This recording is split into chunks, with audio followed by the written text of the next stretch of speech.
Samsung already dominate the smartphone industry. They are still #1 vendor by smartphone sales in the world. They simply sell more Samsung branded smartphones every year than anyone else. But they certainly aren't as profitable as Apple, and they have intense competition from Chinese rivals, taking away from sales. Xiaomi, Oppo, and even Realme are taking away market share from Samsung in key markets. Not to mention, without the Huawei situation, they would have been overtaken by Huawei already. So what is Samsung's plan to stay at the top of the smartphone industry? Samsung actually has a two-pronged approach, which actually sets them apart from all of their competitors. Samsung has lost a lot of sales in recent years in the mid and budget end because Chinese rivals have set up specific brands to go for those markets. So as we can see from recent leaks of mid-range and budget phones from Samsung, they are going for a different approach. High megapixel cameras, bezel-less displays, flippy cameras. It looks like even mid and budget range phones are going to look very similar to what we see in Samsung's flagship products, which gives the sense to customers that they're getting a more desirable product. Time will tell if this strategy will pay off. But if Samsung can't sell phones and are getting beaten by Chinese rivals, they'll just sell them internal components instead. It's impossible to have 100% market share. There are other brands that have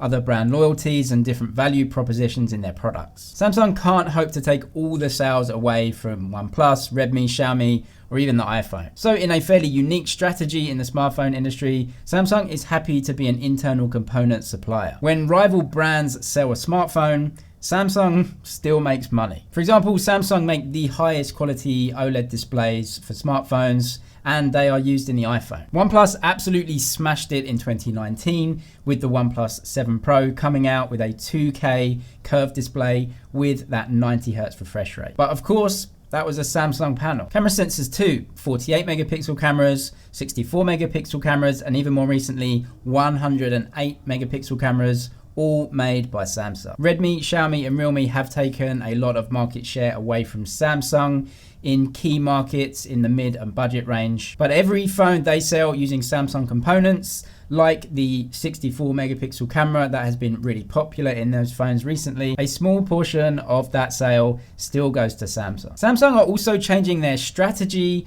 on those mid and budget range phones under the Samsung brand. Before, everything was manufactured by Samsung in-house, but recently we got news that Samsung is offloading up to 20% of its production to a Chinese factory. Outsourcing the smartphone manufacturer means that Samsung can actually reduce costs and compete again with Chinese rivals like Huawei, Xiaomi, Redmi, Realme, and Oppo. It's not a coincidence that Wingtech just happens to produce a lot of phones for all of those brands. This is an admission by Samsung that they just weren't competing in the mid and budget range sectors, which are the growth sectors in the industry. And so they are changing their approach and hoping to go toe to toe with those Chinese brands starting from 2020. On the high end, of course, Samsung always pushes boundaries. When the first Galaxy Fold came, it was a complete disaster. But despite that, the feedback from people who have used this device is unbelievably positive. Samsung is at the forefront of the industry with tech like this, and when the price does come down, third-party brands can use those Samsung components in their phones,